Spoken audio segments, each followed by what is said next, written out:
Hey everyone, it's Amanda Stevens for The Neutral with Spooky. You know, one of the best streams there is. Thank you, appreciate that. New York bias, I can't help it. But, in one of my earliest episodes of The Neutral, I was talking to Logan about things we wish we could do in production. And, we came up with a couple of things, and, the one thing that we kept coming back to is, man, it'd be so cool, but, where would the money come from? Man, this would be so cool, but, how would we fit it into the broadcast?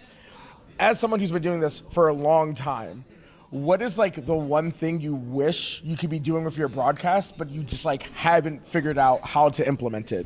Okay, so this is a good question, and maybe I'm going off the rails a little bit with this answer, right? Sure. But this is what I would love to see happen, okay? That would really make things ultimate level, okay? I would love to see a situation where, let's say there's a tournament in Japan somewhere, right? I would love to see a situation where the console is designed with a special spectator client for the guys that are playing offline, right? So even if I have two guys playing out in Japan, the spectator client literally sends me the match live wherever the heck I am, way out in New York or somewhere else, and that production house can do everything on a different time zone even if they want, or they can be in a whole another country if they really wanted to, really just covering what's happening there. Now, even adding on to it, if you wanted to go beyond that, you know how PlayStation has PSI, the little dorky camera you could put in. Imagine if that camera feed could also be sent down the spectator client side. You also have a camera of the guys playing their match sick while it's happening. And if you put that together the right way, you could even set up something like a specialized type. I don't even know how you do this specialized type of tournament where it's, okay, the first match is these two guys are going to play in Japan,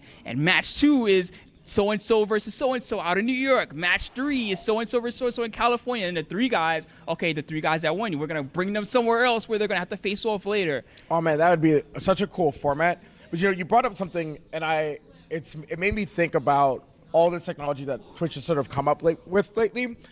Have you guys ever thought, as broadcasters, of maybe taking advantage of, squad streaming for everybody knows if you've gone to EVO, when Top 64 is happening, there's people on chairs. My cameraman over here, he's 6'2", can't even see over people, has to watch on people's cell phones. Have you guys ever thought about, equipping the Top 64 stations with just OBS, just, dry recording and maybe squad streaming them out? We've tried to do things like this in the past. Shouts to Avery Media, who used to have the Avery Media Live Gamer Portable. We've done things like put a Live Gamer Portable on every station and then try to grab the SD card from each one and somehow edit it and put it out later. And that actually was not a bad idea. Eventually, that became the format for the jump off. Yeah. We didn't say, which doesn't actually cover every single match, but okay, it tries to get a good variety of what's happening all around. I think it's an excellent idea. I think that people have been trying to do this. It's more of the same what you mentioned. It's this is a great idea, but even grasping how to do it correctly is quite difficult.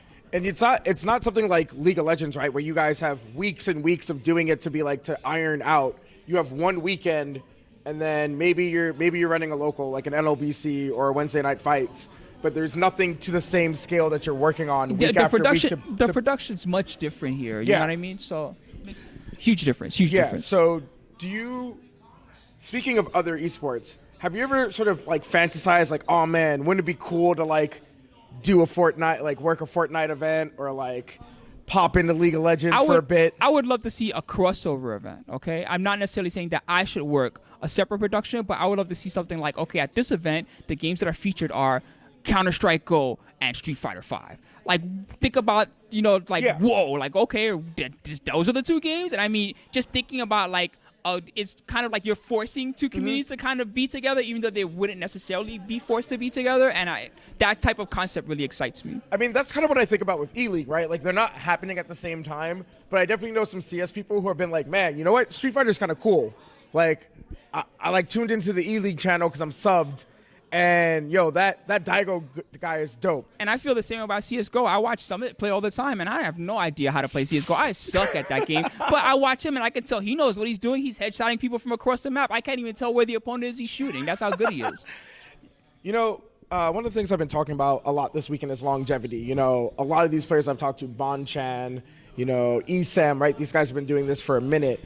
You've also been doing this for a minute. Do you ever stop and go, damn, this is not where I thought I was going to be, based on day one? I'm not going to lie to you. It's pretty tough. I'm tired sometimes lately. I'm 39 now. I've been doing this for quite a long time. I definitely didn't think it would be where it is necessarily. It was more I did this because it was a thing that I kind of wanted to do, right? And then it was like, okay, this is going good. I guess I'll keep doing it, right? And then I guess I'll keep doing it, right? And it got to where it is. But I never really tried to oversell it or anything like that, if that makes sense. Yeah. So, like, you know, another thing I've asked players is, like, have they ever thought about, like, what life after fighting games would look like? Have you even, I mean, you're saying you're getting tired. What does your life look like if this isn't what you're doing? Sometimes, you know, I'm not really sure. One thing that's, I think that I'll always kind of be doing something somewhat fighting game related or whatever.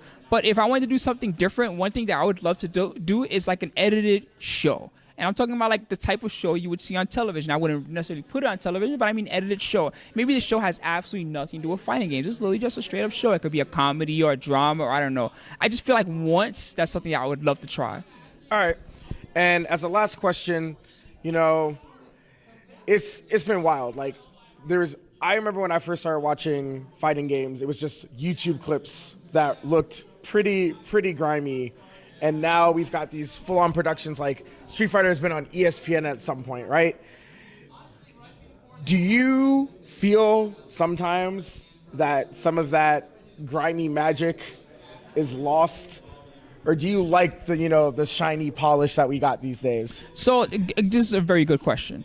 There was a time where I would run the production, and really I would run an entire production by myself, okay? And yes, the quality of it was nowhere near what we see at Evolution, not even close. But it was not bad. You could watch it, and you would know what was happening, and you would see the players, and you'd see the score, and at the end, there would be a climax, and you'd be satisfied at the end of it. It was quite good, right? Yeah. And that's why I kept doing it in the first place. So I think that it's not that I long for those days. It's more like perhaps people don't understand that you can still do things that way and it will still be accepted well. You know what I mean? If all you have is your personal computer at home and two $20 webcams and that's all you have to stream, you know, if you package it okay, it actually works. I mean, that's how I started, so.